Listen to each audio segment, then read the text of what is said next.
that if you look at the map, between Alaska and the northernmost point in Russia, the gap, which is known as the Bering Strait, is only 55 miles wide. So the distance between the US and Russia is about 55 miles. They have never fought each other directly. They have never fought each other on their own soil. They would rather fight each other in other people's countries. So they'll fight each other in Ukraine, in North Korea, in Afghanistan, in Cuba, everywhere else, in Angola, but they will never fight each other directly. Which so basically you should never offer yourself up to be a theater of proxy war between those two elephants, right? Because those two players are only concerned about their own interests, right? So the Russians helping Niger is not because the Russians love the AES states. It's not because they love the concept of African sovereignty. It's not because they're trying to help the Nigerians. There's a specific foreign policy goal the Russians are pursuing. Same as the people, the Western people back in Nigeria and ECOWAS, who were trying to push someone into invading Niger. It's not because they have any love for African democracy or anything. Everybody's pushing their own agenda, their own interests. So you should never let yourself become the grass for two elephants to fight on.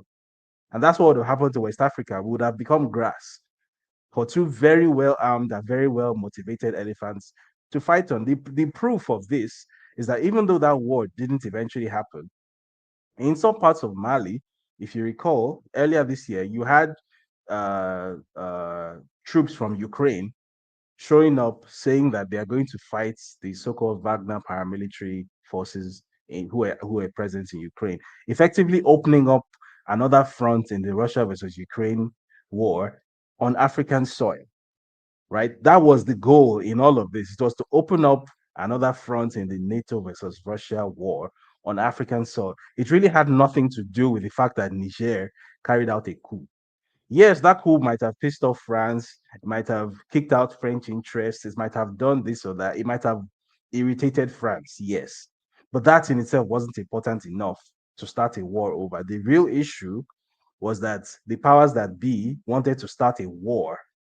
And they had a look around the map. Where can we start a war on the surface of this earth to test our latest weapons, fight each other as we want to, Russia versus USA, and do so in a place where nobody's really going to pay any notice to it. Nobody's going to take pictures. It's not going to trend on Twitter. CNN is not going to report it. Nobody's going to care because it's just a bunch of black people dying in darkest Africa. Nobody cares.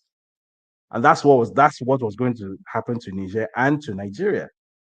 So nobody would have won. And even though the war didn't happen, even just the fact of those sanctions being imposed by Nigeria and then the counter responses, there was a lot of economic carnage that still came out of it.